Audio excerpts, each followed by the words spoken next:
2, 1, 0. All engine running. Liftoff. We have a liftoff. 32 minutes past the hour. Liftoff on Apollo 11. 3 men, 1 spaceship, an event that will leave a footprint in history forever. It's one small step for man, one giant leap for mankind. That was one of the most famous quotes in the world, said by Neil Armstrong. Armstrong was the first person to walk on the moon and part of the Apollo 11 space flight crew.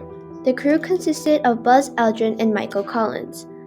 Aldrin was the second to set foot on the moon, while Collins chose to not walk on the moon and stay inside Apollo 11 because someone needed to control it from inside the spaceship. The idea to get people to the moon and back safely all started with John F. Kennedy, the 35th President of the United States. Richard Nixon, the 37th President of the United States, continued the mission and was president during the time of the launch in 1969. The objective of the Apollo program was to perform a lunar landing and return to Earth safely. It was a big competition to see which country could get to the moon and back safely first.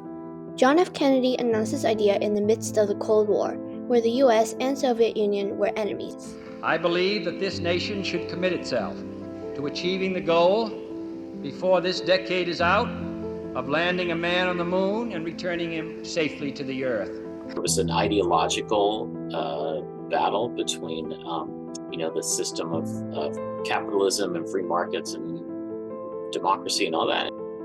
To Kennedy, this was a great way to display power and control, therefore proving to the Soviet Union that the US was more powerful, which the success of the Apollo 11 moon landing did contribute to their win in the war. Each flight of the Apollo program had a different purpose, meaning that getting to the moon wasn't the goal of the first Apollo launch. The original plan was to go step by step, starting from orbiting the Earth, getting close to the moon, orbiting the moon, landing a spaceship on the moon, and finally, landing a human on the moon. To keep it unique, each mission also had its own Apollo patch, each with a different design. But as many would agree with, the most remarkable mission would be the Apollo 11 spaceflight. It was the first mission that landed people on the moon and back safely. For many people at that time, it was remarkable. It was something you wouldn't have imagined, something that seemed quite literally out of this world. I interviewed Jerome Chen, who watched the Apollo 11 moon landing live on TV. When I was 7 or 8 years old, my parents suggested that we watch the Apollo 11 moon landing on TV. It was late at night for us, and my sibling and my parents all sat in front of the TV. The TV was black and white, and its resolution was not the best, but you could just see when the astronauts set foot on the moon and how they hop around. After we watched the moon landing, we went outside to look at the moons. At that time, I was wondering how it was possible for people to be up there when we're all the way down here. It was quite a unique experience. The timeline of the Apollo 11 mission spanned over 8 days, 3 hours, and 18 minutes, starting at 9:32 a.m., July 16, 1969, where Apollo 11 took off from Cape Kennedy. After 76 hours, they entered lunar orbit on July 19th. The next day, the lunar module, Eagle, separated from the command module at 1:46 p.m. Armstrong and Aldrin manned the Eagle, which was the part of the spaceship that landed on the moon. Finally, the Eagle touched down on the moon's surface at 4:17 p.m. in the Sea of Tranquility. Armstrong radioed the now famous quote, The Eagle has landed. Ahead of their original schedule by 5 hours, Armstrong opened the Eagle's hatch. 30 minutes later, after preparing for their moonwalk, Armstrong stepped onto the moon's surface, uttering these words. It's one small step for man, one giant leap for mankind. This moonwalk was limited to 2 hours and 31 minutes, and the astronauts were only allowed to walk 60 meters away from the Eagle. 19 minutes later, Aldrin joined Armstrong to plant the flag of the United States onto the moon. They also spoke with Richard Nixon through telephone radio transmission. Armstrong and Aldrin took photos of the terrain as well. They collected 21.6 kilograms of samples, used a seismometer to measure moonquakes, collected a sample of solar wind, and used a laser to measure the distance between the moon and the Earth.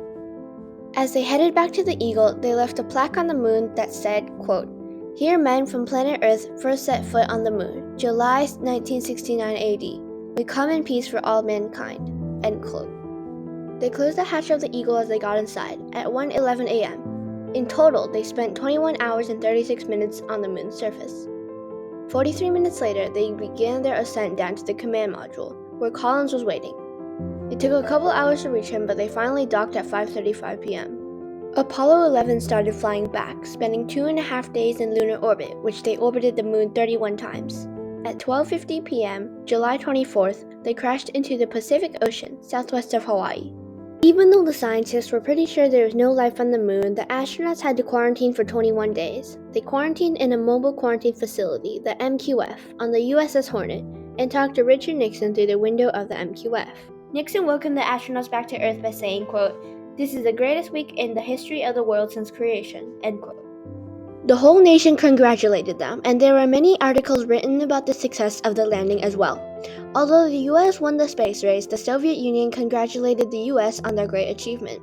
The Moscow radio even interrupted its scheduled program to report on the splashdown and the success of the Apollo 11 mission.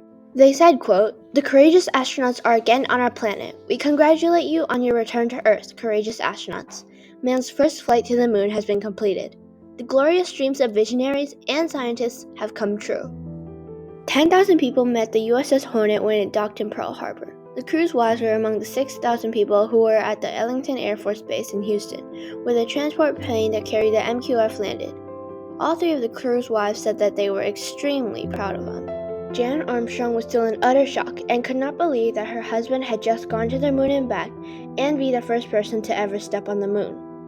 Aldrin's wife, Joanne Aldrin, watched the splashdown on TV in the comfort of her home with 8 other astronauts' wives as it happened. She said she'd promised to give God a break now that the mission was over. Pat Collins was excited to see her husband's new mustache. She was surprised like everyone else, since they cannot see their faces while in space, but she said she'd let him keep it. Michael Collins was given a promotion on July 24th, the same day as the splashdown. General John McConnell, who was Air Force Chief of Staff, told him that the mission was, quote, "indeed a momentous achievement." Collins, who was previously a lieutenant colonel, was granted full colonel rank as, quote, "a token of appreciation for the part you played," end quote. Collins currently shares the same rank as Buzz Aldrin. The astronauts received many congrats and went on a world tour. They went to 24 different countries in 45 days. Richard Nixon announced on July 25th that they were all going to be awarded the Medal of Freedom, which is the United States' highest civilian honor. The Soviet Union never managed to land men on the moon, although they did continue with their space program. They had their first joint mission with the United States in 1975, and the Soviet Union was also the first nation to put a space station in Earth's orbit. In 1998, the US, Russia, Japan, Europe, and Canada began to assemble the International Space Station. Without ever leaving Earth, we would never be able to understand and gain key information about the moon that we may need for future research or developments. The samples brought back from the moon gave us information such as how old the moon was, how the moon was formed, and the composition of the moon. As of now, there have been 5 more Apollo missions since Apollo 11 and 1 unplanned lunar swingby. The most recent one was Apollo 17, where Eugene Cernan and Harrison Schmitt were the last people to walk on the moon in 1972.